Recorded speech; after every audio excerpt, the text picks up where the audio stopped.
먼저 제가 퀴즈를 하나 들고 왔습니다. 이 퀴즈는 저희 아이들이 어렸을 때 저한테 냈던 퀴즈인데요. 저는 우리 애들한테 이제 용돈을 줄 때 그냥 주지 않고 어떤 이런 걸 많이 걸었습니다. 아빠가 못 맞추는 퀴즈 갖고 오면 용돈 주고 그랬는데, 그 중에서 제가 맞추지 못했던 퀴즈입니다. 넌센스 퀴즈입니다. 우리 애들은 이제 선교사 생활을 오랫동안 해갖고 한국에 와서 이렇게 특별히 막내 같은 경우는 제가 살던 광동성의 광동어, 그 다음에 중국어, 그 다음에 영어, 한국어, 4개국어 되는 게 하나도 없었습니다. 이런 경우를 0개국어 한다고 그랬는데요. 이 아이가 이제 한국말을 배우기 위해서 제가 퀴즈를 좀 많이 갖고 오라고 그래서 갖고 왔던 퀴즈입니다. 한번 내보겠습니다. 넌센스입니다. 아빠 한국에 왔더니 한국 사람들이 굉장히 살기가 어려운 모양이야. 그래서 자살이 되게 많은데 한 가족이 다 아픔을 겪고서 다 자살하기로 결정했어. 그래서 30층 아파트 꼭대기에서 5명이 다 뛰어내려 자살을 했거든. 근데 한 명도 죽지 않았다. 왜 안 죽었을까? 이게 퀴즈였습니다. 근데 힌트가 있었어요. 아빠가 안 죽은 이유는 기러기 아빠였다는 겁니다. 엄마가 죽지 않은 이유는 새엄마였습니다. 그러니까 언니가 죽지 않은 이유는 날라리였고요. 오빠가 죽지 않은 이유는 비행 청소년이었다는 거예요. 그게 다 얘가 우리 막내딸 어느 수준에 이 정도면 굉장히 노력을 한 겁니다. 그래서 문제는 뭐였냐면 막내가 죽지 않은 이유였습니다. 아빠는 기러기 아빠, 엄마는 새엄마, 날라리 비행 청소년. 제가 알고 있는 게 다 나왔습니다. 정답은 뭐였을까요? 막내가 죽지 않은 이유. 지금 퀴즈 내는 시간이 아니기 때문에 제가 정답을 말씀드리겠습니다. 제가 못 맞춘 건데요. 정답은 뭐였냐면 덜 떨어져서였습니다. 날아다니는 것과 아무 관계가 없었습니다. 그러니까 제가 못 맞췄죠. 그래서 제가 용돈 10,000원을 주고 제 방에 들어갔는데 이게 마음이 굉장히 어려운 거예요. 왜 마음이 이렇게 안 좋지? 그리고 제 마음을 돌아봤는데 아이들한테 10,000원 뺏겨서 어려운 것이 아니고 제가 어렸을 때 어머니한테 수없이 들었던 얘기가 이 덜 떨어지는 자식아, 이 덜 떨어진 놈아, 이 얘기를 많이 들었어요. 저희 어머님은 저희 집안을 통째로, 제가 안성이치인데 안성이치 집안 통째로 다 덜 떨어진 집구석이라고 그렇게 좀 이렇게 세게 말씀하셨습니다. 저희 어머님은 왜 그렇게 저한테 아들에게, 그리고 제가 속하는 안성이치 집안을 이렇게 안 좋게 얘기하셨을까요? 이제 나중에 알게 됩니다. 이렇게 자라면서 우리 어머니가 한이 많으시구나. 저는 이제 태어나 봤더니 제가 태어나기 쉽게 태어난 것이 아니었습니다. 저희 어머님이 18살에 시집 오셔서 36살 때까지 아들을 못 낳으셨습니다. 저희 아버님이 4대 독자신데 아들이 필요한데 아들을 못 낳으셔서 절에 가서 3년 동안 치성을 드린 걸 알게 됩니다. 머리 깎고 스님 되셔서 이제 절밥을 먹으시면서 절 청소해 주시고 화장실 청소하고 손님 오면 손님 접대를 하시면서 절에서 3년 동안 치성을 드리고 나오셔서 그 결과로 제가 얻었다는 걸 알게 됐고요. 그래서 사람들이 저희 어머니한테 다 보살님 이렇게 불렀습니다. 그리고 이제 문제는 뭐냐면 저희 아버님이 아침부터 저녁 때까지 술을 드시는 알코올 중독이셨습니다. 고급스럽게 말씀드려서 알코올 중독이지 저희 어머니 표현하면 술 주정뱅이셨습니다. 아침에 일어나서 잠깐 맑은 정신이 있으다가 12시 전서부터 술을 드셔서 밤 때까지, 그래서 직장 생활을 하지 못하시고 굉장히 좀 어려움이 있으셨고요. 그리고 이제 그런 와중에도 아버님은 가정을 너무너무 사랑하셨습니다. 그래서 가정을 2개나 갖고 계셨습니다. 그러니까 저희 집에 살지 않으시고 딴 집에 살고 계셨죠. 그러니까 저는 아버님이 가끔 오시길래 바쁘셔서 그렇다고 어렸을 때 그렇게 들었는데 이제 초등학교 지나면서 아버님이 그런 배경을 갖고 있다는 걸 알게 됐습니다. 자, 이렇게 이제 이런 가정이 자라다 보니까 마음이 어렵죠. 근데 하나 더 어려움이 있었습니다. 그거는 저보다 먼저 태어난 누님이 계셨는데 그 중에 6살 많은 누님이 계셨습니다. 그 누님은 태어나서 6개월 만에 이제 소아마비 진단을 받으시고, 그리고 말을 못해서 좀 애가 말이 늦는가 봐 했더니 이제 정신박약이셨습니다. 그러니까 자라시면서도까지 한 번도 성인처럼 자라지 못하고 밥도 돌아가실 때까지 먹여주셔야 됐고 소대변을 있는 채로 다 싸고 그러셨습니다. 아버님 집에 안 계시고 어머니는 공장살이 하셔서 아침 일찍 나가셔서 밤 10시나 돼서 들어오시는데 누나가 이제 똥오줌을 싸놓고 있으면 제가 치우질 못합니다. 그게 이제 3일에 한 번씩 볼일을 보시기 때문에 양도 많고, 이게 소아마비라서 이게 다리가 이게 꺾어져 계셔갖고 이게 벗겨서 찌는 게 제가 되게 어려워했습니다. 근데 이제 초등학교 2학년 때까지는 어머니가 오셔서 밤 10시에 이제 누나를 벗겨서 다 씻고 밥을 해서 드시면은 밤 11시에 밥을 식사를 하시는 거예요. 그리고 이제 식사를 하시고 피곤하시니까 설거지도 못하고 바로 쓰러져 주무셨어요. 그래서 저희 어머니한테 효도하는 길은 뭔가, 그래서 제가 어머니가 이제 일찍 주무실 수 있도록 누나 똥을 치우는 것이었는데 초등학교 3학년 때부터 이제 그 일을 하게 됩니다. 이제 그 일을 하면서부터는 어떤 제 삶의 변화가 있냐면 친구들이 제 근처에 오지 않습니다. 저는 냄새가 안 나는데 친구들은 제 몸에서 냄새가 나서 짝꿍을 안 하려고 노력을 하고, 그리고 이제 나가서 야구를 한다든지 자치기를 한다든지 그러면 애들이 내 손이 더럽다고 해서 못 만지게 했습니다. 그러니까 그러면서 이제 성격이 점점점 내향적이 되면서 이제 벽 보고 울고 뭐 이런 것들이 저희 취미가 됩니다. 그러니까 굉장히 좀 이렇게 암울했던 청소년 시절을 보냈던 것 같습니다. 아버님은 이제 가끔 오시는 이유는 어머니 벌어놨던 돈이 필요해서 오셨습니다. 그래서 어머니를 여러 가지 트집을 잡으셔서 어머니를 많이 때리셨는데, 목적은 뻔했습니다. 옆에 있는 제가 어린 내가 봐도 저거 돈 달라고 하는 건데, 어머니는 그걸 처음부터 돈을 주지 않고 맞을 때는 맞으시고 새벽녘에 대해서 돈을 내놓으시면 아버님은 그 자존심이 있으니까 바로 가져가진 않으시고 많이 엄마를 혼내시다가 이제 돈을 갖고 나가시면 그 일주일이나 보름 있다 또 오시고 하는 반복된 생활을 하게 됩니다. 여러분, 이제 이런 가정에서 자란 사람이 특징이 있습니다. 첫째, 이제 자아상이 되게 약합니다. 그래서 어디 가서 자신 있게 자기 얘기를 한다든지 의견을 낸다든지 손을 들고 자기 의견 같은 걸 내본 적이 없습니다. 항상 학교 구석에서 존재감 없이 이제 살았던 게 저의 하나의 모습이고요. 또한 이런 가정에서 자란 사람들의 이제 특징 중에 하나는 딸인 경우에는 사랑 중독. 그래서 이 남자의 품에 저 남자의 품에 얼굴도 예쁘고 되게 유능한데 자꾸 그렇게 남자한테 버림을 받으면서 여러 남자 품을 다니는 거 보면 가정이 그런 배경일 가능성이 되게 높습니다. 그래서 아들인 경우에는 이런 때 나타나는 또 다른 현상이 있습니다. 어떤 현상일까요? 일 중독입니다. 나는 절대로 아버지처럼 살지 않을 거야. 난 절대로 저렇게 무책임하게 살지 않을 거야. 이런 것들이 오히려 거꾸로 작용을 해서 이렇게 충분히 먹고 살만한데도 열심히 일하고 또 일하고 또 일하고 하는 일 중독에 걸린다고 합니다. 그러니까 이런 배경 속에서 자라면서 저는 이제 이런 두 가지 경우를 다 갖고 태어나고 자라지 않았나 이런 생각을 가져봅니다. 그러니까 아무 희망이 없었습니다. 저희 동네는 사람들이 대학교 가는 사람이 없었고 중학교나 고등학교 졸업하면 다 공장을 갔습니다. 저희 운명도 이제 뻔합니다. 이제 공장 가서 그 베어링 만드는 공장이 근처에 많았었는데 거기 가서 베어링 만드는 공장, 제가 눈독들에 받은 공장도 있었습니다. 다 이제 그렇게 생활을 하고 있었는데 이렇게 인생이 그렇게 끝나지 않으려고 했는지 저한테 행운이 찾아옵니다.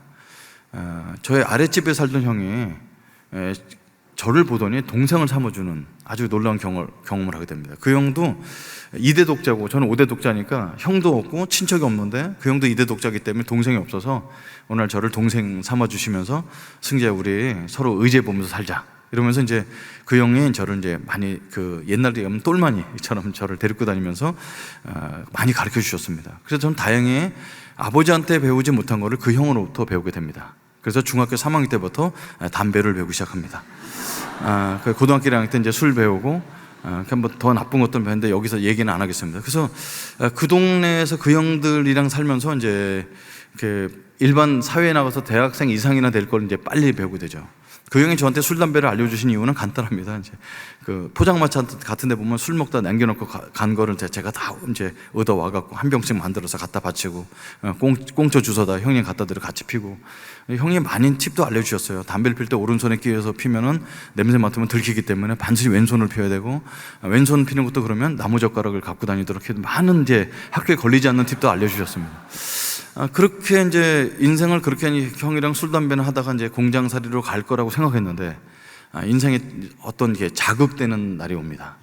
뭐였냐면 저를 평생 인도해주던 그 형이 고3 때 어느 날 저희 집에 오셔서 승기야 앞으로 못 만날 것 같아. 그래서 왜요? 그랬더니 나 공부한다? 이러는 거예요. 그때 제가 얼마나 무서운지 모릅니다. 그 형과 공부는 어울리지가 않습니다. 근데 공부하러 간다니까. 그리고 여러분 대학 가는 공부, 입시 공부는 고3 때 하는 게 아닙니다. 미리 해야죠. 근데 고3 때 공부하러 간 데서 되게 웃겼습니다. 그래서 정말로 그 형이 그 얘기를 하고 나서는 독서실에 다닌다는 소문은 들었는데 저를 만날 수가 없었어요. 한 14개월을 못 봤습니다. 1년 좀 넘게. 그래서 어느 날 지금은 수능이죠. 옛날 때는 학력고사 이랬었는데 다 끝나고 나서 대학 합격자 발표도 다 끝나고 다 지났는데 저희 집에 놀러 오셨어요. 이렇게 가방을 들고. 그 형 가방 속에는 항상 술병이 있었거든요. 그래서 오늘 한 잔 하나 보다 했는데 너무 놀랍게도 그 가방 속에 책이 들어있었습니다. 원래 책에는, 가방에는 책이 들어있어야 되거든요. 근데 그 형이 책이 있는 건 되게 이상했어요. 근데 책을 꺼냈는데 홍성대의 수학 1의 정석, 수학 2의 정석, 성문 종합영어, 그 당시에 많은 친구들이 열심히 공부하는 그 두꺼운 책을 꺼내놓으면서 승재야, 내가 너한테 술, 담배밖에 알려준 게 없는데 너도 공부해라 이러는 거예요. 그 형은 이 책 안 필요해요? 그랬더니 웃으면서 종이 한 장을 딱 꺼냈는데 그 하얀 종이가 뭐였냐면 한양대학교 전기공학과를 합격한 합격증을 들고 오셨습니다. 1년 공부해서 한양대학교 전기공학과를 갈 수가 없습니다. 이건 옆에 사람 컨닝했다 이렇게 생각을 했습니다. 그래서 운이 좋았나 보다 이렇게 얘기하는데 제가 의심의 눈초리를 보이니까 책을 펴서 보여주는데 이게 보니까 수학 책을 넘기는데 보니까 피가 뚝뚝 떨어져 있는 거예요. 거기다가 동그라미 쳐서 날짜를 적어놨더라고요. 그러니까 3월 달에 흘린 코피 쭉 넘겨서 이건 6월 달에 흘린 코피, 이건 9월 달에 흘린 코피, 그리고 이제 영어 책을 꺼내든 이건 11월 달에 흘린 코피 해갖고 코피를 1년 동안에 4번 정도 쏟았어요. 그걸 저한테 보여주시면서 너 고등학교 1학년이니까 2년 남았지 않냐, 코피 4번만 쏟으면 우리 대학교 올 수 있다. 그리고 책을 물려주고 가셨습니다. 저는 그 당시 공부는 조금 했습니다. 그 당시에 학교 학생들이 많으니까 한 반에 60명쯤 됐죠. 그래서 거기서 5등, 6등 했습니다. 뒤에서. 그래서 55등, 56등 이렇게 한 건데요. 저보다 공부를 못한 애가 있다는 사실이 굉장히 신기했습니다. 전 책도 안 갖고 다녔는데. 그러니까 이제 2년 동안 공부해서 제가 한양대학교 전기공학과를 갈 수 있을까? 이거는 너무 큰 도전이었지만, 그런데 저한테 본을 보여주는 형이 있으니까 집에 돈이 없어서 독서실을 못 갈 것 같은데 실험을 해봤습니다. 저희 어머니한테 제가 항상 스님이라 부르는데, 스님, 독서실에 가려는데 돈 좀 주세요. 이렇게 얘기했을 때 엄마가 에이 썩을 놈아 돈이 어디 있어. 항상 쌍시옷으로 시작하시거든요. 그렇게 대답하면 안 가면 되지, 뭐 공장살이 하면 되지. 그래서 이제 그 다음날 아침에 일어나서 어머니한테 말씀드렸어요. 스님, 아래 집에 형 대학 간 거 아시죠? 나도 들어서 알고 있다. 저도 독서실 가서 공부할까 하는데 어떻게 생각하세요? 그럼 이제 썩을 놈아 이렇게 나와야 되는데, 그러는 태어나서 처음 듣는 소리를 듣게 됩니다. 얼만데? 그러시는 거예요. 아들이 공부하겠다는 거에서 좀 자극을 받으신 거죠. 그래서 16,000원이었어요. 한 달 독서실비가. 지금 얘기하면 한 30만 원 되는 돈입니다. 그래서 16,000원을 주셔서 그 돈 갖고 독서실을 가게 됩니다. 근데 독서실은 아무 독서실이나 가면 안 됩니다. 그 형이 공부한 그 독서실. 왜냐하면 저는 풍수지리설을 믿었기 때문에 거기가 명당 자리일 것이다 생각을 해서 그 자리에 가서 그 형이 앉았던 13번 자리에 앉아서 공부를 하게 됩니다. 2년 동안 열심히 공부했습니다. 근데 저는 이제 코가 튼튼한지 코피 흘린 적은 없습니다. 근데 2년 동안 공부해서 깨달음이 옵니다. 사람이 IQ가 다르구나, 이런 걸 깨닫게 됩니다. 2년 공부해서 한양대학교 전기공학과는 갈 수가 없었습니다. 기초가 너무 부족해서. 그래서 재수를 해서 하는데 돈이 없으니까 이제 독서실에서 뭐라고 제가 했냐면 알바를 한 거죠. 이게 아침에 셔터를 열고 닫는 거 하고 청소를 해주는 조건으로 13번 자리를 1년 동안 얻게 됩니다. 1년 동안 공부 열심히 해서 수능 점수가 조금 올랐죠. 학력고사 점수가. 그래도 한양대학교 전기공학과를 못 갑니다. 다 떨어지고. 그런데 저는 공장을 가든지 아니면 한양대 전기공학과를 못 가면 다른 대학교 전기공학과를 가야 됐습니다. 그러다가 어쩌다 합격해서 간 게 명지대학교 전기공학과를 가게 됐습니다. 전기공학은 저랑 전혀 적성이 맞지 않습니다. 근데 이제 그 형이 갔던 전기공학이니까 이제 가게 됐어요. 그래서 명지대학교를 가서 이제 입학을 해서 갔는데, 신입생 1,700명을 모아놓고 총장님 나와서 인사를 하셔야 되는데, 총장님이 안 나오시고 목사님이 나오는 거였습니다. 저는 태어나서 목사를 처음 봤습니다. 그분 지금도 기억합니다. 목소리가 아주 독특했습니다. 할렐루야! 이 학교 오신 여러분 환영합니다. 전 깜짝 놀랐어요. 목소리가 그래서 깜짝 놀랐는데요. 목사님들은 대부분 목소리가 그랬습니다. 그리고 그 다음 말이 더 웃겼습니다. 뭐라고 하셨냐면, 우리 학교가 예수 믿는 학교인 줄 알고 오셨죠? 전 몰랐습니다. 이게 이제 보니까 요강을 나눠준 거 보니 거기에 하나님을 경외하는 학교라고 되어 있습니다. 이게 뭐 거기서 너무 힘든 겁니다. 그래서 이제 얼른 부처님께 기도를 했습니다. 부처님, 제가 이 학교를 다녀야 되나요? 근데 부처는 웃고만 있지 응답을 안 해주십니다. 그래서 이제 계속 앉아 있었습니다. 여러분, 이제 대학을 뭐 제가 어딜 딴 데 가겠어요. 그래서 그냥 꾸역꾸역 앉아 있는데, 그때 이제 기독교에 대한 인상을 받게 되는데요. 기독교는 굉장히 강압적이었습니다. 1,700명 신입생 중에 예수 믿는 학생들이 100명, 200명도 안 될 텐데 무조건 예배를 드리는 겁니다. 우리한테 의견도 물어보지 않고. 그래서 30분 정도 예배를 드리고 학생과 처장님이 올라오셔서, 여러분, 우리 학교 오신 여러분 환영합니다. 여러분을 위해서 선물을 가져왔습니다. 그래서 저는 좀 기대했어요. 선물 그러면 명지대학교로 쓴 볼펜이라도 한 자리 줄 줄 알고 기대했는데 학교에서 준비한 선물은 뭐냐면 2시간 반짜리 예수 영화를 보여주는 게 선물이었습니다. 그러니까 2시간 반 동안 노랑머리한 예수님이 나와서 막 떠들고 돌아다니시는데 외국인이죠. 근데 한국말로 더빙돼갖고 안녕하세요 뭐 이렇게 얘기하는데 너무 재미가 없었습니다. 그 2시간 반짜리를 강압적으로 보여주면서 이걸 선물이라 얘기하는 기독교는 되게 힘든 종교였습니다. 영화가 끝나자마자 한 사람이 올라오더니 여러분 이 영화를 보고 예수님 믿을 사람 자리에서 일어나시기 바랍니다는 우리랑 전혀 소통하지 않은 종교에 대해서 그때 굉장히 충격을 받았고요. 그리고 이제 마지막에 광고가 나왔는데 여러분 우리 학교는 미션 스쿨이기 때문에 일주일에 한 번씩 예배를 드립니다. 모든 사람은 예배에 반드시 참석해서 출석 점수가 있어야 학교를 졸업할 수 있습니다. 이게 예배도 강제였습니다. 고민은 좀 했지만 여러분 불교인이 기독교인보다 착한 거 아시죠? 기독교인들은 나쁜 짓 했다고 또 회개하고 하면 되지만 불교는 자기 선행으로 천국을 가야 되기 때문에 굉장히 착합니다. 그래서 저는 그 예배를 참석할 때 다른 사람들은 다 대출을 해서 몇 사람씩 막 출석표를 냈는데 저는 정직하게 맨 앞자리에 앉아서 제 출석표만 냈습니다. 목사님이 하나님은 사랑이십니다. 그러면 저는 부처님은 자비로우시다 이렇게 써고 내용은 다르게 썼지만 출석은 정확히 혼자서만 하면서 학교를 다녔습니다. 그러던 날 이제 5월 21일 날 제 일기장에도 써놓은 날인데 그때 예배를 드리고 마치고 나가는데 한 선배님이 오셔서 저한테 얘기하는 겁니다. 형제님, 그렇게 이제 얼굴 돌아봤는데 여러분 형제님이라는 단어는 기독교 용어입니다. 다른 데서 안 씁니다. 그리고 형제님이라고 부른 그 형님 얼굴 보니까 얼굴에 써 있어요. 예수쟁이 이렇게 써 있는 얼굴입니다. 그러니까 여기도 몇 분 보이는데요. 교회 아니면 환영받지 못할 그런 얼굴 하신 분이 계십니다.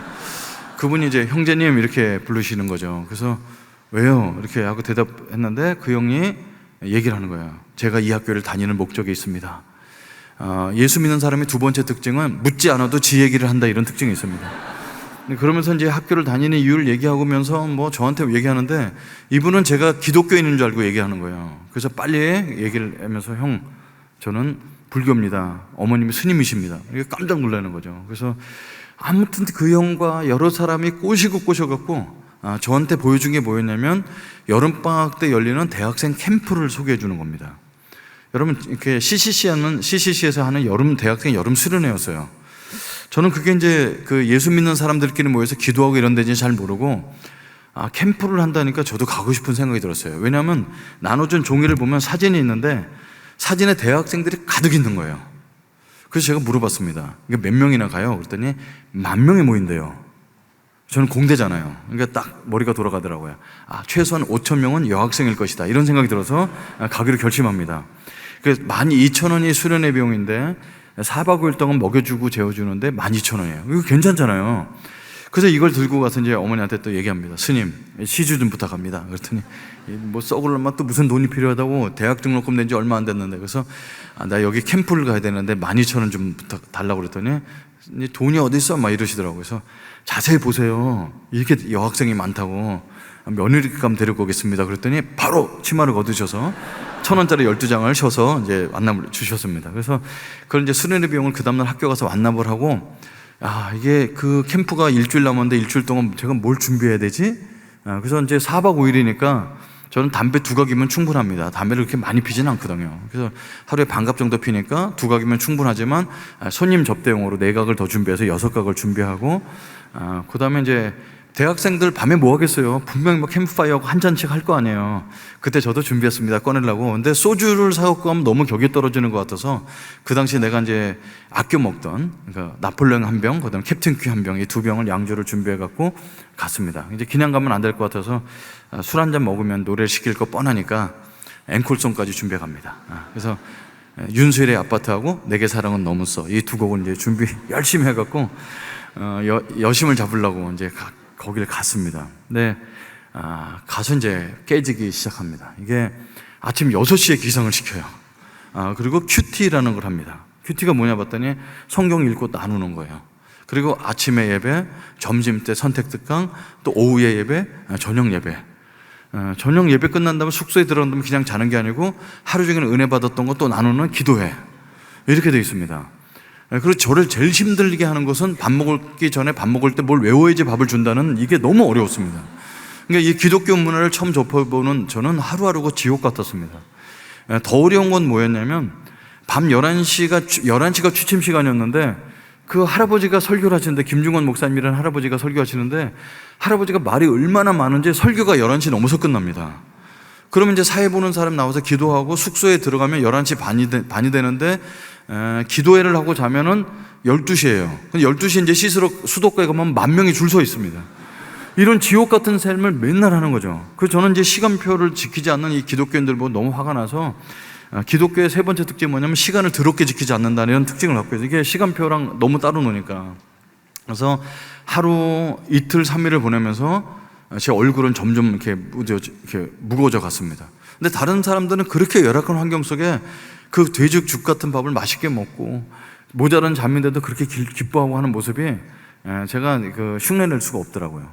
그 3일 정도 지났을 때, 이건 집에 가야 되겠다 이런 생각을 갖게 됩니다. 그래서 셋째 날 저녁 때는 집회를 끝나자마자 들어가서 숙소에 들어가서 잡니다. 사람들이 와서 승재 형제 이렇게 기도해야 하지 하고 하는데, 저는 기도에 참석 안 하고 벽 보고 그냥 계속 자는 척을 합니다. 그랬더니 한 사람이 얘기하는 거예요. 승재 형제가 예수님 안 믿고 여기 왔나 봐. 화장실 가서 담배 피는 거 나 봤어. 그랬더니 나도 봤어 막 하면서 이제 제 얘기를 하는 거예요. 저를 위해서 기도합시다 하니까. 기독교의 네 번째 특징은 뭐냐면 뒷담화합니다. 엄청나게 제가 그동안 담배 피는 걸 다 이런 거 서로 고자질해 가면서 뒷담화를 한참 하더라고요. 그래서 하거나 말았거나 그냥 놔두고 저는 잠을 잤는데요. 아침에 일어나서 이제 가방을 싸니까 그 저를 인도해 주는 순장님이 있죠. 뭐 하는 거냐고. 그래서 저 집에 가려고 합니다. 그랬더니 내일 가는 거다고 그러는 거예요. 저는 오늘 가려고 합니다. 안 맞습니다 여기. 그랬더니 그러지 말고 내일 가. 그러길래 가방을 열어서 꺼내지도 못한 술병 2개를 보여줬습니다. 그랬더니 이분이 갑자기 얼굴 표정이 굳어지면서 갑자기 존댓말을 하시면서 그렇게 힘드셨으면 가셔도 됩니다 이러시는 거예요. 그래서 이제 가방을 다 싸갖고 이제 나가려고 하는데, 그 어두운 표정으로 제 팔을 붙잡고 너무 진지하게 부탁을 하셨어요. 가긴 가는데 제가 부탁이 하나 있습니다. 무슨 부탁인데요? 가시는 길을 제가 기도해 드려도 될까요? 뭘 이렇게 어렵다. 기도하세요. 그런데 이분이 혼자 기도해 줄 줄 알았는데 혼자 기도하지 않고 우리 숙소에 20명이 자고 있었는데 거기다 광고를 하는 겁니다. 여러분, 승재 형제가 오늘 수련회 마지막 날인데 오늘 참지 못하고 간다고 합니다. 이 형제를 위해서 기도할 분은 앞으로 나오시기 바랍니다. 그랬더니 20명이 다 일어서 나오는 거예요. 그 당시에 할렐루야 기도원에서 기도해서 사람 때려 죽인 게 막 뉴스에 날 때라서 살짝 겁이 났습니다. 근데 이 사람들이 한 방씩만 때려도 20대인데 때리진 않고 손잡고 다 기도해 주는 겁니다. 그때 얼마나 놀랐냐면 기도를 할 때 너무너무 소리를 지르고 기도하는 거예요. 그러니까 부처님은 귀가 크세요. 그래서 속으로 해도 다 들으시거든요. 근데 하나님은 보청기가 필요하신지 얼마나 소리 지르고 기도하는지 막 기도.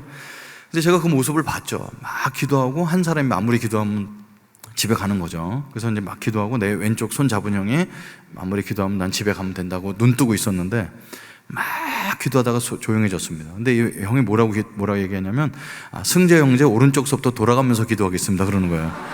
이게 이제 길어지게 생겼어요. 근데 이 사람들이 서슴지 않고 돌아가면서 기도하는데 기독교는 얼마나 몰상식하냐면요, 상식적이지가 않아요. 제가 집에 간다고 그래서 허락을 받았죠. 그래서 집에 가는 형제를 위해서 기도해 주십시다 그랬으면 저한테 뭐라고 기도해 줘야 되나요? 이 형제가 버스도 잘 타고 안전하게 집에 가게 해달라고 기도해야 되는데, 기도를 뭐라고 하냐면 지금이라도 마음 고쳐먹고 남게 해달라고 기도를 하는 거예요. 그러니까 저는 이게 눈 뜨고서 황당한 거죠. 그러니까 저보고는 집에 가세요 그리고 위에다 대고 남게 해주세요 그러는 거예요. 그건 나한테 얘기를 해야지 왜 거기다 대고 얘기하는 거예요. 그러니까 이 기독교는 되게 상식적으로 맞지 않습니다. 그러니까 이 자리에 앉아서 예수 믿고 앉아 계신 분도 신기한 거고, 이 자리에 처음 교회 오신 분들도 이제 기독교는 되게 이해하기가 어렵습니다. 우리가 아는 상식으로는. 그래서 이제 돌아가면서 이제 기도를 하는데, 내 왼쪽에 있는 형이 마무리 기도하고 전 집에 가면 돼서 이제 기다리고 있는데, 이 형이 기도할 차례가 됐는데 기도를 안 해요. 그리고 안 하지 이렇게 보니까 울고 있습니다. 눈물이 뚝뚝뚝뚝 막 떨어지는 거예요. 그러니까 이제 이렇게 이해가 안 되죠. 내가 집에 가는데 왜 울지? 그게 이해가 안 되는 겁니다. 그리고 그 당시에 20살짜리 저는 그때 감성은 나도 모르게 입에서 한 소리가 뭐냐면 이 병신 왜 울고 그래 막 이런 생각을 했어요. 그러니까 이게 안 맞잖아요. 그래서 이제 왜 울지? 아버지가 돌아가신 것도 아닌데. 근데 이제 하나 떠오른 사건은 뭐였냐면, 저희 어머님이 초등학교도 안 나오신 분이 되셔서 이렇게 막 아주 고급스러운 교육을 시키지는 않으셨어요. 근데 늘 불교인으로서 저한테 얘기하는 거예요. 착하게 살아야 돼. 그런데 착하게 사는데 우리가 남이랑 뭘 얘기를 하거나 뭘 해도 절대로 남의 눈에 눈물 나게 하면 안 돼. 남의 눈에 눈물 나게 하면 네 눈에 피눈물 난다? 이 얘기를 많이 얘기하셨어요. 근데 갑자기 이 사람이 저를 위해서 울고 있는데 그 어머니가 하셨던 생각이 나갖고 마음이 괴로운 겁니다. 그래서 막 이 형이 울면서 기도하길래 손을 흔들면서 아유 울지 마요, 남으면 될 거 아니에요. 그랬더니 20명이 주님께 영광의 박수 돌리면서 너무 좋아하는 거예요. 그러던 지네들끼리 뭐라 하냐면요, 주님께서 응답하셨대. 응답은 내가 해줬는데 주님께서 응답하셨대. 이 기독교는 옆에서 보면 도저히 이해할 수 없는 종교입니다. 그래서 저는 이제 남기로 했기 때문에 거기서 바로 딜을 했습니다. 저는 식후연초 불로장생이라고 합니다. 그래서 밥 먹자마자 담배를 펴야 장수한다고 믿기 때문에 담배 피는 거 허락해 주시고, 모임 같은 건 내가 알아서 가든지 안 가든지 결정하고, 밥 먹을 때 아무것도 안 외워도 저 밥 먹게 해주세요. 이렇게 세 가지를 허락받고 하루 더 남았습니다. 딴 사람 밥 먹을 때 저는 요절 외울 때 저는 밥 먹고, 양채로 오면 저 화장실에서 도넛 만들고 막 이렇게 하면서 약 올리고 그랬어요. 그러니까 이제 천덕꾸러기였죠. 근데 아무도 저보고 담배 피지 말라 뭐 이런 사람이 없어요. 사람들이 다 알고 있는 겁니다. 그래서 낮에는 아무 데도 안 갔어요. 그러니까 이렇게 무슨 예배 같은 데 안 가고 혼자 산에 올라가서 발 담그고서 시원한 계곡에 앉아 있다가 밥 먹으러 내려왔다가 또 산에 올라갔다 이렇게 하루를 때웠습니다. 근데 이제 마지막 저녁 집회가 문제예요. 이제 사람 밤이 깜깜해지는데 사람들은 다 집회에 갔고, 저보고 가냐고 해서 저 안 간다고 그랬고, 사람들 다 갔고, 사람들 노래를 하는데 노래를 모르는 노래만 하니까 가고 싶진 않고, 근데 이제 깜깜한데 혼자 있으니까 무서워서 이제 불을 켰는데 불이 안 들어와요. 이 사람들이 전기를 다 내려놓고 가서 불이 안 들어오는 거예요. 그러니까 혼자 숙소에 앉아 있다가 이거 무서워서 안 되겠어요. 그래서 찬양이 다 끝날 때쯤 거길 갔습니다. 제가 간다고 해서 아무도 몰라요. 왜냐하면 그 당시에 조명이 발달하지 않아서 설교하시는 분 위에만 백열등 하나 있고 뒤는 깜깜하거든요. 그래서 이제 저 맨 뒤에 가서 조용히 앉았습니다. 아무도 모르는 거죠. 근데 이제 한 사람이 대표 기도하더니 김정은 목사님 나와서 설교하시겠습니다. 그리고 이제 김정은 목사님이 올라오셨어요. 그분이 이제 예배 때마다 설교를 하셨거든요. 근데 이제 저는 한 번도 무슨 내용인지 기억이 안 나요. 뭐라고 많이 얘기하셨겠죠. 근데 그날 밤은 그분이 올라오시자마자 설교를 하시는데 설교가 들리기 시작하는 겁니다. 그분은 오셔서 올라오시자마자 딴 날이랑 다르게 크게 소리를 지르셨습니다. 모든 사람은 죄인입니다. 모든 사람은 죄인입니다. 죄의 값은 사막입니다. 천국과 지옥은 분명히 있습니다. 21세기에 과학이 발달했다고 천국과 지옥이 없다고 해요. 천국과 지옥은 분명히 있습니다. 왜냐하면 과학자들이 과학을 연구하다가 하나님께 돌아오고 있습니다. 생물학자들이 생물학을 연구하다가 하나님께 돌아오고 있습니다. 아무리 예쁜 미스 코리아라 할지라도 예쁜 죄인일 뿐이고, 아무리 똑똑한 박사라 할지라도 똑똑한 죄인일 뿐입니다. 성자일수록, 마음이 깨끗한 사람일수록 참회록을 씁니다. 왜냐하면 우리 양심이 우리가 죄인인 것을 말해주기 때문입니다. 이게 제가 38년 전에 교회도 한 번도 안 다녔던 사람이 들었던 기억에 나는 대목입니다. 아주 강력하게 저한테 이렇게 들렸습니다. 맨 뒷자리에서 앉아 있었으니까 아무도 내가 이제 앉아 있다는 사실을 모르는데, 그냥 그렇지 뭐 기독교에서 얘기하는 죄가 저런 건가 보다 하고 잊혀지고 있는데, 이제 여기서 이제 뭐가 이제 스물스물 올라옵니다. 저는 그날 밤에 예수님을 만나게 됩니다. 근데 나중에 예수님을 믿고 나서 몇 년 지난 다음에, 야, 어떻게 나는 교회도 한 번도 다니지 않은 사람이, 성경책도 한 번 읽어보지 않은 사람이 그날 밤 예수님을 어떻게 믿게 됐을까를 돌이켜서 한번 제가 곱씹어 봤습니다. 이렇게 해석이 되는 거죠. 논리적으로 따지자면 성경 읽다 보니까 로마서 10장 19절에 이런 표현이 있습니다. 믿음은 들음에서, 그리스도의 말씀을 들음에서 난다. 그러니까 저한테 믿음이 어떻게 생겼냐면, 예수님의 말씀을 들어야 되지 나는데, 저는 예수님 말씀 들은 적이 없다고 생각했는데, 지난 3박 4일 동안에 수없이 설교를 또 듣고 또 듣고, 밥 먹을 때 뭐 외우고 성경 공부한다고 앉아 있었고 하면서 하나님 말씀을 꾸역꾸역 읽었잖아요. 그게 아주 조그만한 겨자씨 같은 그런 게 있었고요. 그리고 사람들이 와서 예수 믿는, 내가 이렇게 해서 예수님 만나게 됐습니다, 이렇게 간증이라는 걸 하게 되는데, 전 들으면서 다 거짓말이에요. 저거 새빨간 거짓말, 저 지어낸 얘기 거짓말, 이러면서 앉아서 듣는 거죠. 그렇지만 사람들이 꾸준히 저렇게 얘기하는 걸 보고 저 뒤에 뭔가 보이지 않는 내가 모르는 절대자가 있겠구나라는 것을 아주 이렇게 어슴푸레하게 조금 의심의 생각으로 조금 가졌어요. 그거를 저는 생각해 볼 때 아주 겨자씨만한 믿음이라는 생각, 의심 많은 믿음. 그게 이제 예수님 믿는 믿음은 아니었는데, 근데 그 믿음에 그날 밤에 하나님 말씀을 들으면서 하나님께서, 그걸 이제 기독교 용어는 성령께서 말씀하셨다는데, 기독교 용어로 얘기하면 이제 그런 건데, 하나님이 그 믿음을 건드시는 거예요. 그래서 여러분, 우리 안에 겨자씨만한 믿음이라도 믿음이 있으면 하나님께서 감동을 주실 때 믿음이 하는 역사가 있습니다. 믿음이 하는 적용이 있습니다. 어떤 작용이 있을까요? 여러분, 우리 안에 믿음이 있을 때 믿음이 우리 안에 사는 작용은 어떤 걸까요? 흔히 오해하면은 이것이 내가 믿음이 있어서 목사가 되겠습니다, 선교사가 되겠습니다, 막 이렇게 생각하는데, 저는 압니다. 믿음이 우리 안에 사는 가장 강력한 역사는 뭐냐면요, 우리가 죄인인 걸 깨닫게 해줍니다. 그래서 믿음이 우리가 예수님 앞에 나가게 만들어요. 믿음이. 그래서 저는 설교 중에 가장 위대하고 강력한 설교는 우리가 듣고 나서 너무 감동이었어요, 은혜 받았어요 라는 그런 설교가 아니라, 내가 내 모습을 감당하지 못하게 해서 십자가 앞에 엎드리게 만드는 그 말씀이 가장 강력한 말씀이라고 생각합니다. 그날 그 할아버지가 하는 그 설교는 나의 삶을 하나도 모르는데 모든 사람은 죄인입니다, 죄의 값은 사망입니다, 이것이 제 가슴을 많이 흔들었습니다. 왜 그러냐면 그 듣는 가운데 설교 내용과 상관없이 제 속에 일어났던 많은 사건들이 일어나기 시작했습니다. 아무도 모르는 완전 범죄처럼 꾸몄던 많은 사건들이 저한테 있었는데, 그 중에 가장 제 양심을 흔드는 사건이 있었습니다. 아버님은 저희 집에 오셔서 어머니를 이렇게 많이 때리시죠. 이렇게 구타를 하십니다. 왜? 돈 때문에.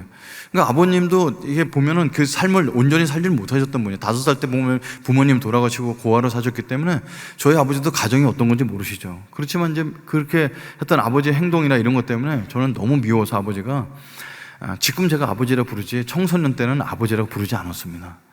이런 강대상에서 쓸 수 없는 용어지만 저는 아버지를 그 새끼라고 불렀습니다. 그 새끼 오늘 오기만 해봐라. 그러고 나서 오면은 어머니를 또 때리기만 하면 제가 칼 들고 들어가서 아버지를 해코지 하는 장면을 수없이 상상했습니다. 막 오면 이렇게 찔렸고 저렇게 찔렸고.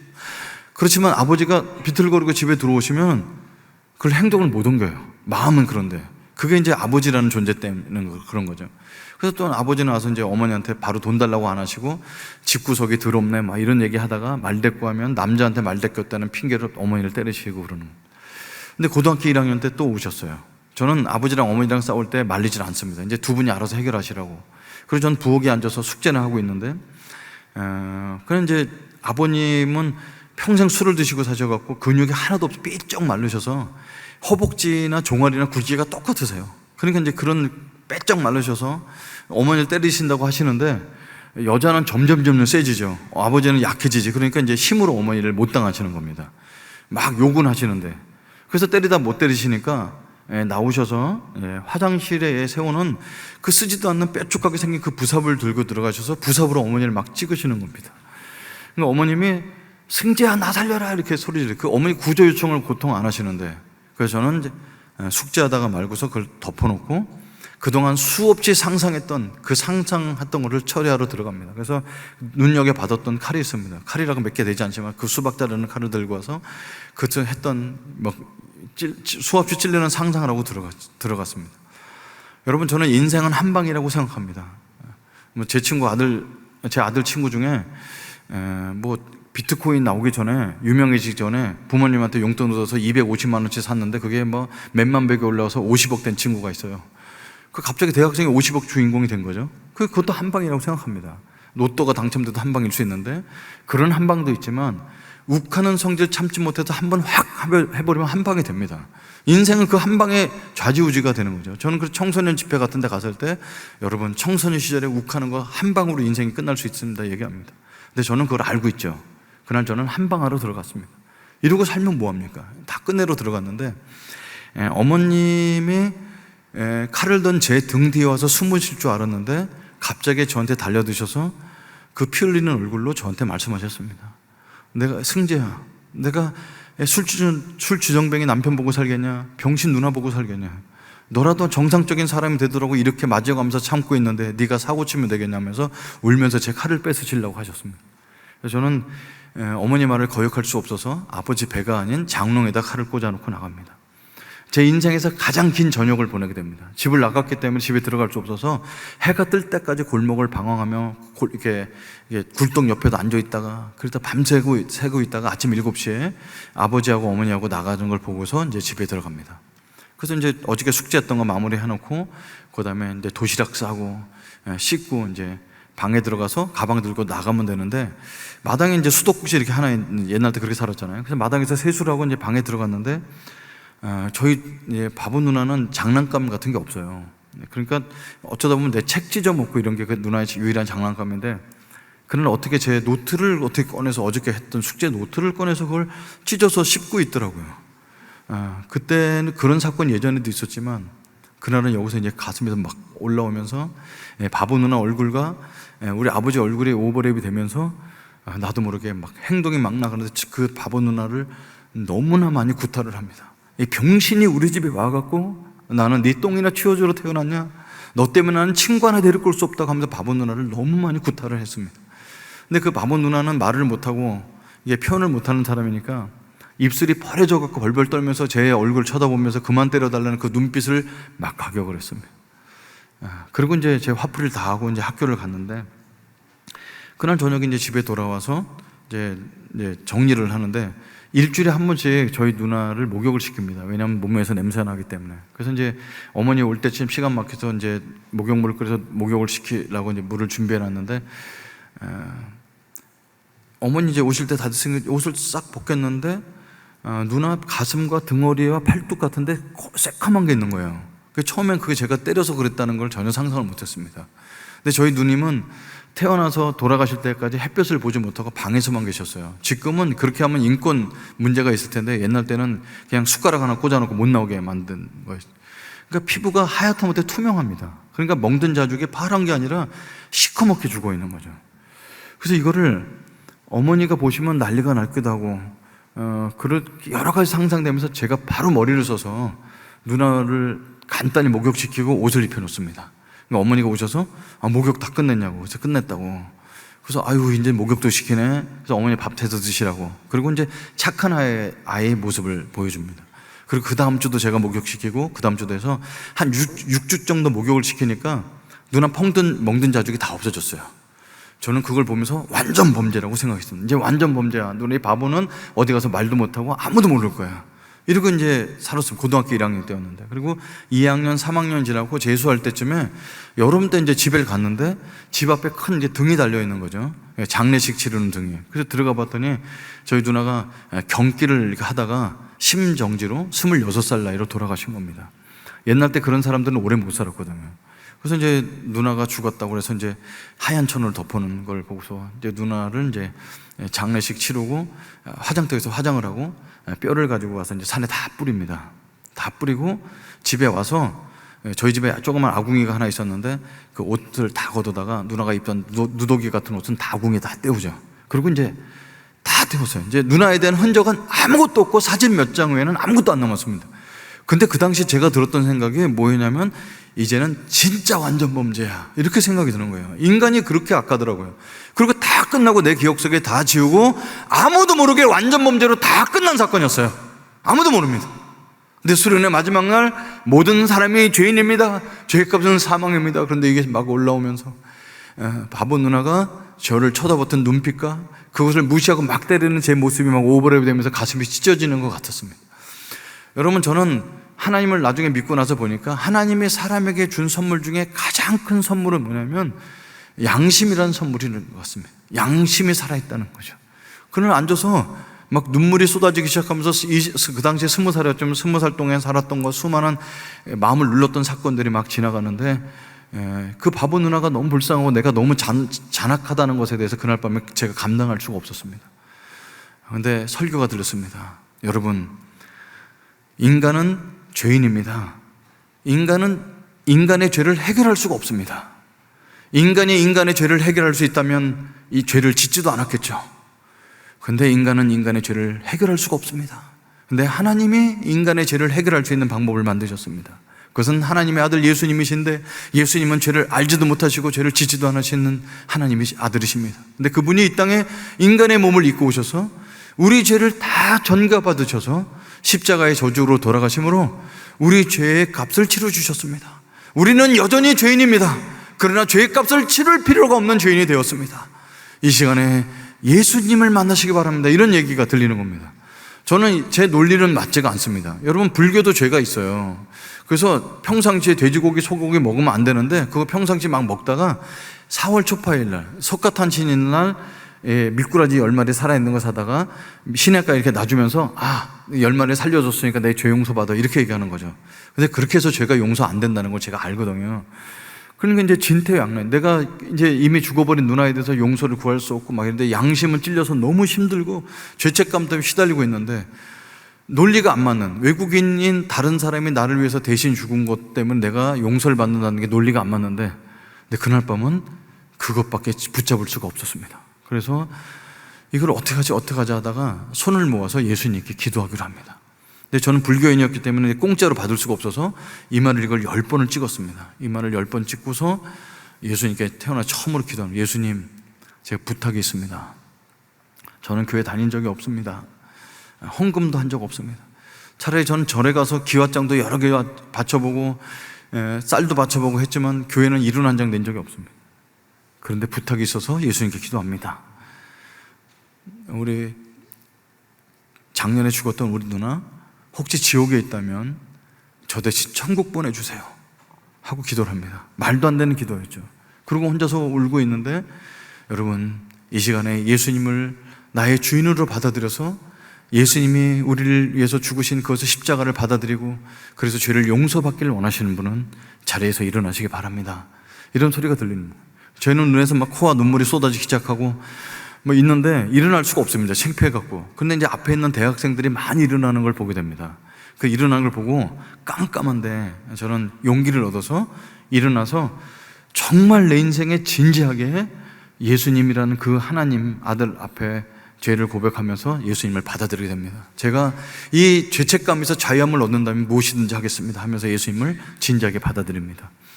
그때 이제 다른 사람에게 없는 저한테 있는 체험이 하나 있는데, 그것은 파란 빛이 제 가슴속에 들어오는 체험을 하게 됩니다.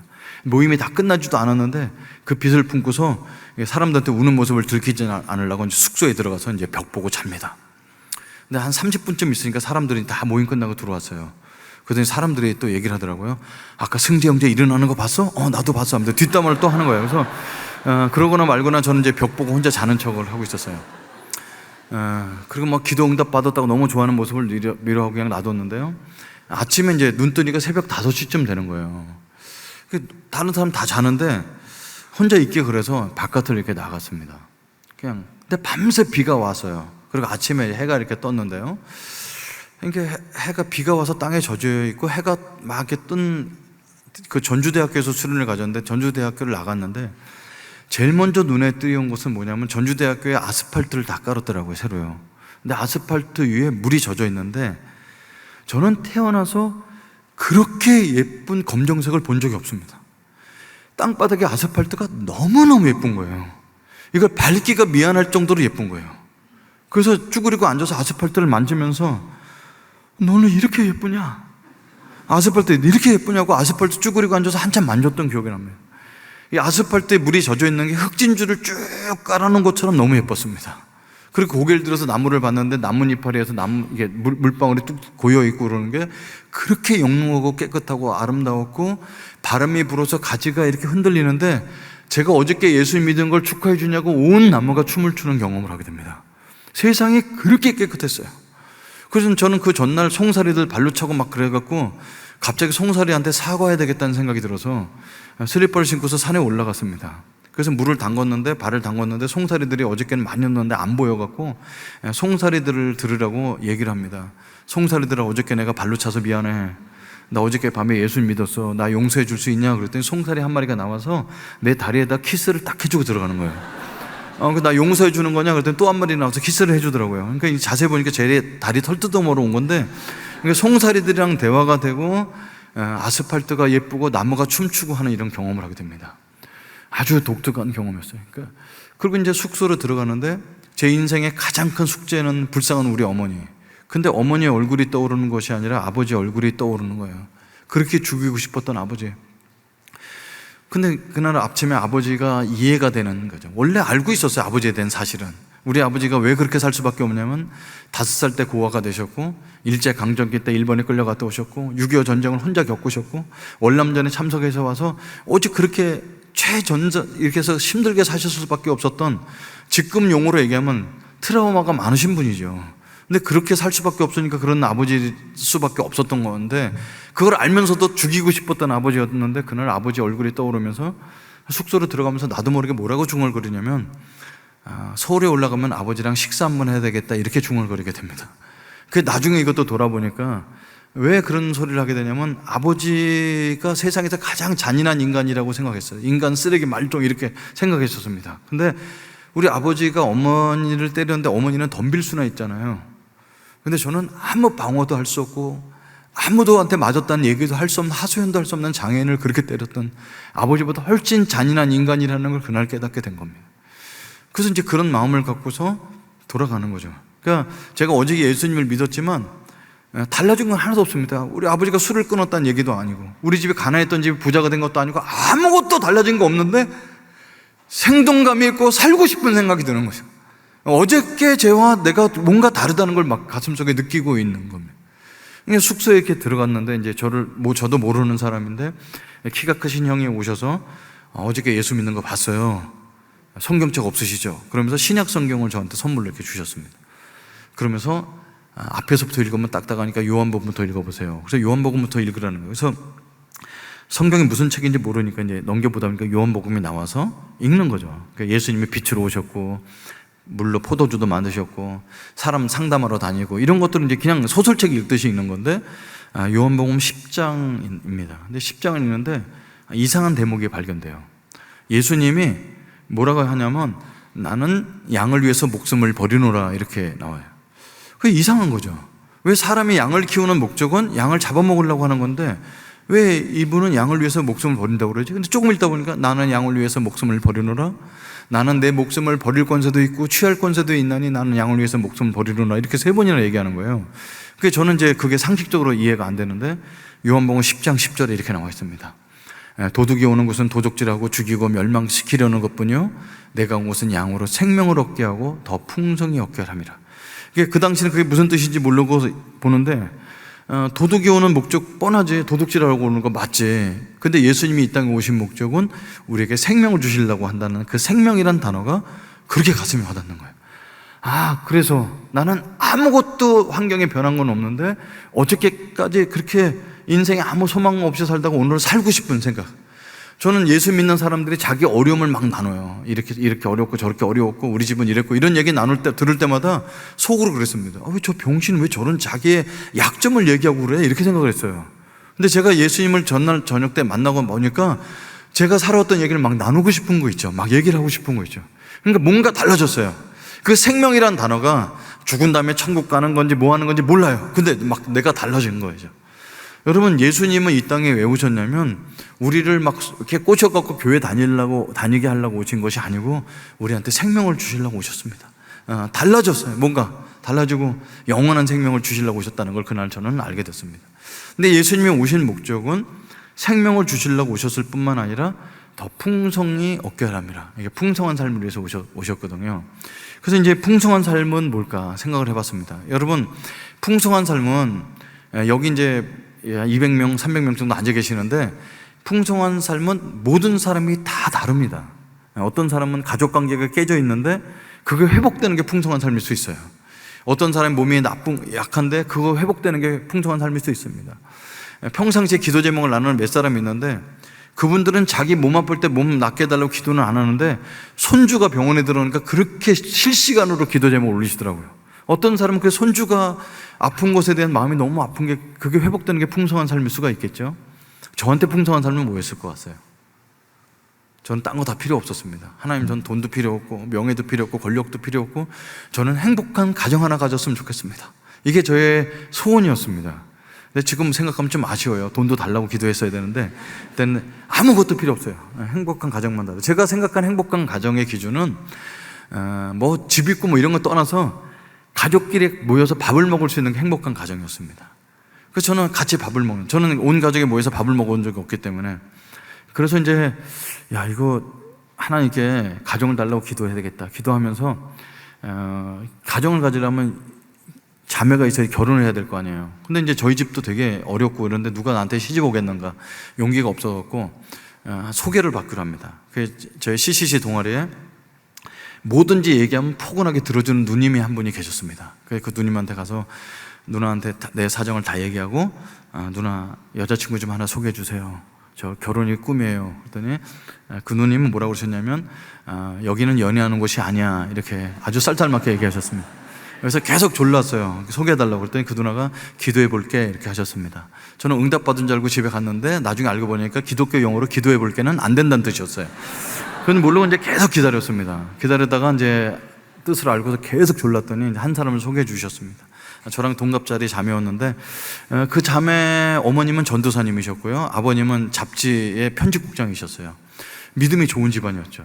그러니까 그 자매도 믿음이 좋았고 모태신앙이고, 그러니까 저를 이제 믿음으로 끌어주려고 저랑 이제 사귀게 됐는데 그 자매는 믿음이 좋고 저는 이제 초보 신앙이었는데 저를 끌어주는 게 아니고 그분이 낮은 데로 임해 주셔갖고 저랑 눈높이를 맞춰서 이제 수업도 빼먹고 많이 놀러 다니고 연애를 7개월 동안 아주 진하게 했습니다. 알고 봤더니 그 자매도 제가 첫사랑이었고 저도 그 자매가 제 첫사랑이었습니다. 아주 뜨겁게 연애를 했는데 그 자매는 저보다 더 좋아하는 게 있었어요. 뭐냐면 영어 공부였어요. 맨날 영어 공부하더니 어느 날 저보고 승재 형제, 나 미국에 있는 2 대학에 합격했어. 나 미국 가서 공부하는데 갔다 올 때까지 기다려줄 수 있지? 그러는 거예요. 그럼 기다려야지. 공부는 얼마나 할 건데? 그랬더니 짧으면 7년, 길면 10년 한다는 거예요. 여러분, 그런 거 기다리면 안 됩니다. 그래서 이제 덕수궁에서 이제 손잡고 2바퀴를 돌고서 결단을 해야 돼요. 왜냐면 그 자매가 항상 참된 사랑을 한다면 새의 날개를 꺾어서 곁에 두는 것이 아니라 새를 새장에서 놓아줘야 된다는 시를 맨날 보내왔거든요. 그게 이 얘기가 그 얘기구나. 그래서 그 자매를 보내주기로 합니다. 그래서 이제 그나마 이제 이 자매 때문에 힘이 좋아서 살았던 제가 이제 어깨가 처져서 다니니까 그 누나가 저를 부르더니 사내 자식이 여자친구 미국 갔다고 그렇게 맥이 빠져 있냐고 그러면서 그럴 줄 알고 한 명 더 준비했어. 그래갖고 이제 한 명 더 소개해 주셨는데 그 자매는 이제 안 맞아요. 왜 안 맞냐면 집이 너무 부자라서 너무 안 맞아요. 그러니까 제가 무슨 떡볶이 하나 사주면 이제 나이키 운동화 사주고 오뎅 한 그릇 사주면 그 당시에 삐에르 가르댕 10만 원짜리 와이셨어요. 그 당시에 10만 원짜리 지금 30만 원짜리 와이셨습니다. 그러니까 수준 차이가 너무 나서 그 자매가 CCC를 나가면서 이제 헤어지게 됐습니다. 학교 졸업한 다음에 제가 한 명 더 사귀었는데 그 사람 누구였냐면 신학교 전도사였어요. 이거 뭐 신앙도 맞고 너무 좋은 거예요. 근데 그 자매는 선교를 내가 가야 된다니까 뒤로 넘어가는 겁니다. 자기는 선교는 절대 못 간다고. 그래서 기도해 보라고. 그래서 이제 기도원에 가서 5일 동안 물만 마시면서 355 15끼를 금식하고 나오셨어요. 얼마나 간절히 기도했겠어요. 얼굴이 환해져 갖고 나왔더라고요. 그래서 이제 만났습니다. 하나님께서 뭐라고 그러셨냐니까 너무 웃으면서 하나님께서 응답을 하셨다고. 그래서 뭐라고 응답하셨냐 했더니 형제는 아니라고 응답하셨다는 거예요. 그래서 저는 이제 자상에 약한 저는 한 번도 여자를 차본 적이 없고 3명한테 다 차였습니다. 그리고 이제 CCC 간사하면서 그 당시 월급도 10만 원도 안 되는 거 그냥 살고 있는데 저한테 여자를 소개해주던 그 누님이 이제 편지를 보내오죠. 7장짜리 편지를 보내면서 사역자는 3가지를 조심해야 된다. 돈과 권력과 여자. 근데 승재 형제는 돈 욕심도 없고 권력 욕심도 없는데 거룩하지 못한 게 흠이다. 자매를 만나면 손잡고 막 이런 게 너무 거룩하지 못해서 실망이 크다. 그래서 자매 여자 때문에 망할까 염려스러운데 더 이상 소개해줄 여자가 없다. 나는 혹시 어때? 이렇게 편지를 쓰셨어요. 그래서 지금 그 누나랑 만나서 32년째 살고 있습니다. 저는 저를 받아준 그 누나한테 너무 감사하죠. 그렇게 살고 있어서 바로 행복하게 살 거라고 기대를 했는데요. 여러분, 그 가정이라는 게 쉽게 행복이 안 되더라고요. 왜냐하면 제가 그동안 살아왔던 삶이 있잖아요. 4대째 믿는 집안에 행복한 가정에서 자란 자매랑 깨진 가정에 자란 사람이랑 이게 어려운 거예요. 저 때문에 어려운 거죠. 여러분, 모국어라고 있어요. 모국어가 뭔지 아시나요? 모국어. 이게 한국어가 모국어 아니고 부모님이 평상시에 많이 썼던 언어, 나한테 대했던 언어가 모국어입니다. 그러니까 저도 그 모국어를 갖고 있어요. 그래서 저희 아버님은 가끔 저희 집에 오셔서 마당에 나서 세수를 하시는데 수건을 안 갖고 가서 세수하세요. 그리고 이제 얼굴에 물이 뚝뚝 떨어지고 있으면 야, 수건 하나 갖고 와라 이렇게 말씀하셔야지 정상이신데 저희 아버지는 쓰시는 표현이 뭐냐면 이놈의 집구석에는 수건 하나 없어! 이렇게 소리 지르십니다. 그럼 어머니가 딴 일 하시다 말고 수건을 갖다 주세요. 그래서 왜 저렇게 얘기를 하지? 그런데 제가 결혼해서 그 용어를 쓰고 있는 자신을 발견하게 됐습니다. 그래서 제 아내가 이렇게 쓰고 있으면, 그런 용어를 쓰면은 그건 그렇게 얘기하는 게 아니에요. 그리고 이제 말을 가르쳐 주는 거죠. 그리고 이제 이 자매는 항상 똑같으세요. 흥분도 안 하고 다운도 없고 똑같아요. 제가 이제 회전하는 그림자도 없다고 그랬어요. 하도 똑같아. 근데 저는 이제 흥분되니까 막 화가 나서 온성이 높아지면은 이 사람은 싸우는 게 아니라 오늘 대화가 안 되니까 저 먼저 잘게 하고 자요. 아니, 사람이 싸우다 말고 자요. 그래서 이런 사람입니다. 그래서 그럼 저는 막 혼자 막 하다가 새벽이 되고 아침 되면 이제 흥분이 가라앉죠. 그럼 제정신이 돌아와서 여보, 내가 어저께 화를 내고 이런 거 미안해요. 내가 잘못했어요. 그러면 이제 잘못한 거 깨달으셨어요. 뭘 잘못했는지 10가지 써오세요. 그럼 제가 10가지 써갖고 이제 검사를 맡으면서 그동안 부모로부터 받았던 수많은 그 모국어 같은 것들을 많이 교정하게 됐습니다. 그러니까 사실은 한 가정에 만나서 하나가 된다는 사실은 많은 노력이 필요하죠. 우리 애들 이제 자라면서 이렇게 엄마 아빠가 선교사로 살아간 것도 보고 이렇게 자라고 하는데, 뭐 큰딸은 맨날 그러는 거예요. 나도 연하의 남자 만나야지. 연하의 남자 만나면 골치 아파. 그래서 연하의 남자 결국 만나고 지금 9년째 연애하고 있습니다. 근데 얘가 이제 학교를 다니면서 제가 등록금 같은 걸 대줄 수가 없어서 이제 학자금 대출 4년 동안 받고 대학원 다니면서 대출을 받아서 등록금 하고 이자까지 난 게 한 5천만 원은 되더라고요. 근데 그거를 학교에 교직원을 취업해갖고 꼬박 해갖고 5천만 원을 다 갚은 날 저희 가족톡에 캡처해서 올렸어요. 드디어 빚이 다 갚았다고. 그러는 거죠. 그래서 그러면서 이제 그날 저한테 무슨 얘기를 하냐면, 아빠, 나 이제 독립해서 살고 싶어요. 그러는 거죠.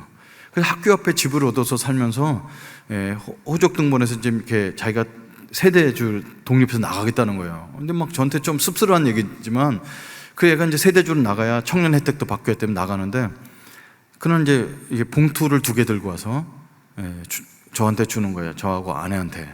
왜 주나 봤더니 이게 호적에서 이제 나가니까 이렇게 서운한 마음이 있나 보죠. 그래서 이제 엄마한테 50만 원, 아빠한테 50만 원 봉투에 담았더라고요. 등록금 갚는 것도 어려웠는데 이걸 뭘 준비했냐. 그랬더니 얘가 똑똑한 거예요. 왜냐면 엄마한테 100만 원 주면 제가 일어난 채 못 받기 때문에 이렇게 반씩 나눠준 거죠. 그래서 고맙다고 그러고 이제 기도해서 이제 보내줬는데요. 봉투의 뒷면에 편지 쓴 것은 아니고 스티커를 이렇게 붙여놨어요. 그 스티커에 뭐라고 썼냐면, 그리운 아빠의 무등. 제가 맨날 여기 무등 태워서 애를 키웠거든요. 그러니까 그리운 아빠의 무등, 어부바. 이게 늘 이게 첫째를 제가 많이 업어줬습니다. 그러니까 이 아이의 마음속에 30살 돼서 나가는 이 아이가 이게 막 어디 여행 다니고 맛있는 거 많이 해주고 이런 기억이 나는 것이 아니라 살을 부대끼면서 같이 놀았던 것이 기억이 남는다는 생각이 들었고요. 엄마 봉투에는 뭐라고 썼나 봤더니 그리운 엄마의 집밥이라고 적었더라고요. 그래서 지금도 부모랑 같이 소통하고 살고 있는 가정을 가진 게 너무 감사하고, 아들도 이제 30살 되던 때 제가 이제 거실에 앉아서 맨날 거기서 이렇게 추운 데 있으니까 자기가 방을 비워야지 아빠가 방에서 일할 수 있다고 그러면서 이제 독립하겠다는 거예요. 그래서 나가면서 엄마 아빠를 앉혀놓고 아주 얘기를 하는 거예요. 아주 센 얘기를 하더라고요. 엄마 아빠가 신앙교육과 인성교육은 잘 지켜주셔서 감사합니다. 근데 대학 입시교육은 실패하셨어요. 학원 못 보내준 거예요. 인정하시라고. 그래서 실패했다고 제가 인정을 했어요.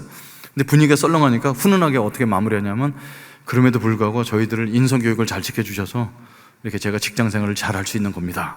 그럼 이제 나가는데 아내가 아들 축복해달라고 기도했어요. 근데 이제 아내가 묻는 거예요. 여보, 아들한테, 아들아, 독립해서 나가는데 너 꿈이 뭐야? 그래 묻더라고요.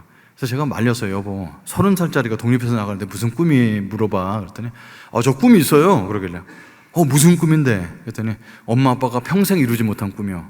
그래서 민족 복음화, 세계 복음화 이런 거냐 그랬더니 그런 거 아니래요. 그게 뭐냐 그랬더니 내 집 마련 이러고 나갔습니다. 지금은 이제 소통을 많이 하고 추석날 다 모여서 2박 3일 가족에 보내면서 디지털 디톡스에 책 읽고 나누고 이런 가정인데, 저는 집은 아직 이 나이 먹도록 마련은 못했지만 가정은 정말 만드는 것 같습니다. 하나님이 저한테는 풍성한 삶의 그런 가정을 주는 거였습니다. 물론 가정은 두 얼굴이 있습니다. 행복한 모습도 있고 서로가 부족하기 때문에 어려운 모습도 있습니다. 그 두 얼굴을 다 갖고 가는 것이 전 가정이라고 생각합니다. 그리고 제게 또 풍성한 삶은 뭐냐면, 이게 하나님을 이렇게 나중에 만난 사람에 대해서 늦게 만난 사람은 신앙이 뜨겁기도 하지만 이게 금방 식을 수도 있죠. 그래서 제 아내처럼 모태 신앙은 꾸준한데 저는 이제 좀 들쭉날쭉하는 게 있습니다. 그래서 하나님을 믿었는데 하나님의 살아계심을 좀 보고 싶은 거였는데, 제 인생에는 정말 부인할 수 없는 하나님의 살아계심을 여러 번 경험했습니다. 그 중에 한 가지를 말씀드리고자 합니다. 제가 이제 중국에서 사역을 하고서 이제 한국 땅에 이제 들어오게 됐는데, 저는 평생 중국에 뼈를 묻으려고 선교사로 갔었는데 10년 정도 사역해서 한국에 들어와야 된다는 이제 콜링을 받게 됩니다. 그래서 하나님께 기도하면서, 하나님, 내가 한국 땅에 들어가는 게 맞습니까? 선교사로 온 소명처럼 한국에 들어가는 소명도 확신시켜달라고 기도를 했습니다. 그래서 이제 자녀 교육은 내려놨죠. 애들은 뭐 몇 년 더 살아야지 뭐 12년 혜택이나 이런 거 받을 텐데, 이제 들어가면 고등학교 1학년 때 들어가기 때문에 14년을 외국에 살았지만 혜택 같은 거 하나도 안 되니까 이제 자녀 교육은 내려놓고, 그런데 들어갔는데 제 마음에 걸리는 게 있었어요. 여러분, 선교는 기도와 눈물과 피와 땀으로 하는 거 맞습니다. 근데 뭐가 있어야 되냐면 돈이 없으면 선교가 안 돼요. 그래서 저는 책임자로서 내 생활비뿐만 아니라 제 사역에 필요한 돈 1년에 3천만 원 정도를 모금으로 해야지 그 사역이 돌아가거든요. 반값도 내고 다 해야 되니까. 그래서 이제 제가 나오게 되면 중국 친구가 제 자리를, 포지션을 가질 텐데, 중국 친구는 저보다 말도 잘하고 더 젊고 그렇잖아요. 그러니까 사역하는데 문제가 안 되는데, 자기 생활비 10만 원을 모금 못하는 애들이 3천만 원을 모금하는 빚을 남겨주는 것이 저는 마음이 너무 무거웠습니다. 그래서 하나님께 저 한국에 자녀 교육 내려놓고 돌아갈 테니까 이거 해결해 달라고 계속 기도를 했습니다. 근데 저는 한인교회 나가지 않았어요. 왜냐면 한인교회 나가면 직업이 뭐냐 그럼 막 선교사다 그럼 막 보안 문제도 있고 하니까 한인교회 안 나가고 우리 집에서 가정예배만 드리고 그랬거든요.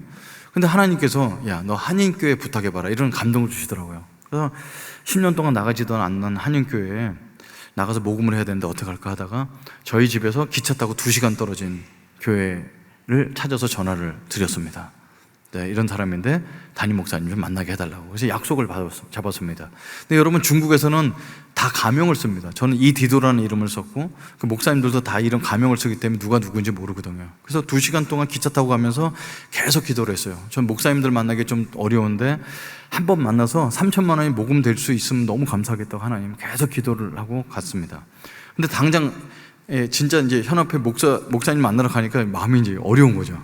여기 담임 목사실입니다. 근데 들어가는데 문고리 잡고 순간적으로 기도해서, 하나님, 이 목사님이랑 저랑 전에 어디서 본 적이라도 있어서 대화가 잘 되게 해주세요. 이렇게 이제 문 잡고 들어가서 이제 사역 소개를 하라고 문고리를 잡고 딱 들어갔는데, 하나님께서 제가 아는 목사님을 만나게 해주셨습니다. 그 목사님 누구였냐면 어렸을 때 저한테 술과 담배와 본드를 알려주던 그분이 거기 담임 목사로 있는 겁니다. 그러니까 그분도 저를 보고 놀래고 저도 그분 보고 굉장히 놀랐습니다. 거기서 있어서는 안 될 그 인간이 넥타이를 메고 목사를 하고 있는 거죠. 형은 어쩌다 여기까지 오게 됐어요? 그랬더니, 야, 말도 마라. 뭐 여자 하나 꼬시려고 수련회 갔다 거기서 예수님 만났어. 저랑 똑같은 거지. 그래서 껴안고 얼마나 울었는지 모릅니다. 그래서 20년 동안 어떻게 살았는지 밤새 얘기를 나눴어요. 사역 얘기할 게 아니라. 그래서 그 집에 가서 그 형이랑 하룻밤 자고 집에 가려고 그랬더니 그 형이, 야, 오늘 금요일인데 철학기도 때 내 한번 그 사역 보고를 하고 모금을 요청해 보는 게 어떻겠냐고 30분 시간을 마련해 주셔서 400명쯤 나온 거기서 제가 이제 30분 동안 눈물로 호소를 했습니다. 여러분, 저는 한국에 들어가야 되기 때문에 여러분이 후원 안 해주셔도 됩니다. 그러나 이 중국 땅에 남아있는 우리 제자들이 밥을 굶지 않도록 여러분이 꼭 후원해 주셨으면 감사하겠습니다 하고 간절한 부탁을 드리고 기도를 했습니다. 굉장히 뜨겁게 기도해 주셨어요. 그러고 이제 숙소에 들어가서 자야 되는데 그 형이 잠깐만 기다려보라고 그래서 갑자기 비상당회를 열으셨어요. 장로님 몇 분하고. 그랬더니 20분쯤 있다 나오셨는데, 야, 우리 교회에서 우리 장로님들이 내 간증을 듣고 만장일치로 1년에 3천만 원씩 후원하기로 결정했다 하고 바로 결정해 주셨습니다. 그래서 이제 그 다음날 기차 타고 이제 돌아오는데, 중국 기차는 이렇게 4명씩 마주보고 돼 있거든요. 근데 기차 그렇게 지나가는데요, 이게 창밖에 이렇게 장면이 지나가는데 중국 선교했던 10여 년의 기억이 막 지나가면서 눈물이 쏟아지기 시작하는 거예요.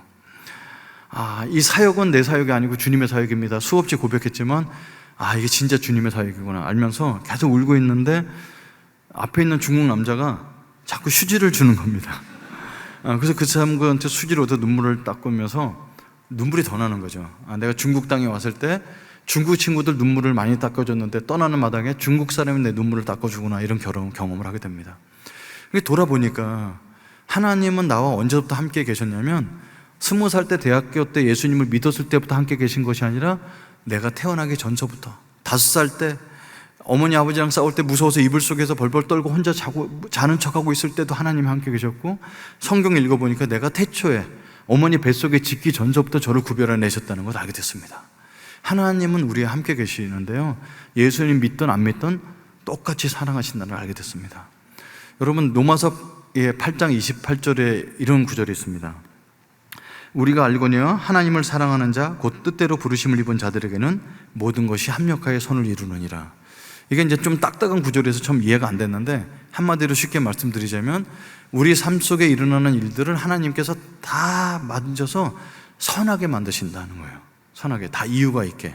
이걸 미국 사람들이 영어로 어떻게 표현해놨냐면 There's no trash in heaven 이렇게 써 있습니다.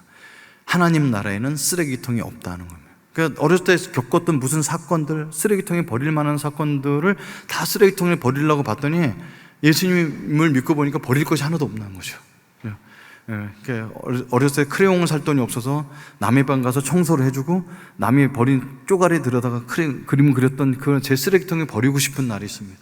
쓰레기통에 버리고 싶은 날 중에 가장 큰 날은 누나를 때렸던, 구타했던 그날 쓰레기통에 쳐박고 싶고, 아버지 죽이고 싶었던, 수없이 욕했던 날 쳐박고 싶고, 졸업식 날 많은 친구들은 부모님 와서 졸업식 사진 찍고 짜장면 먹으러 가는데 저 혼자만 눈물을 삼키면서 그 짜장면 지났던 그런 사건들 같은 게 제 속에 이 나이 먹도록 남아있는 그런 것들 다 쓰레기통에 쳐박고 싶은데, 하나님을 믿고 났더니 쓰레기통에 먹을 것이 하나도 없는 겁니다. 제가 그런 아버지를 만났기 때문에 한 집안의 가장이 얼마나 중요한지 알게 됐고, 그런 가정에 태어났기 때문에 그런 가정을 돌봐야 된다는 사명감도 알게 됐고, 한 집안에 장애인이 있다는 사실이 얼마나 가정에 영향을 미치는지 이런 것들 다 보게 돼서 지금들 가정을 세우는 교회를 하고 이렇게 됐다는 것을 알게 됐습니다. 우리는 쓰레기통에 쳐박고 싶지만 하나님을 만나면 쓰레기가 아니라 다 우리의 삶을 빛나게 해주는 보석이 된다는 사실을 알게 됐습니다. 여러분, 이 자리에 계신 여러분이나 저나 저보다 훨씬 더 힘든 삶을 살고 계신 분들도 많고 하지만 예수님이 이 땅에 오셔서 우리의 모든 짐을 다 들어주시면서 그런 쓰레기 같은 것들도 다 선으로 보석으로 바꿔주실 분인 줄 믿습니다. 그래서 예수님이 이 땅에 왜 오셨냐면 여러분과 제게 생명과 풍성한 삶을 주러 오셨습니다. 모든 분들이 다 오늘 밤에 교회 혹시 처음 나오신 분이 있다면 교회를 다니라는 얘기가 아니라 예수님을 꼭 만나서 생명과 풍성한 삶을 누리시기를 간절히 축복합니다.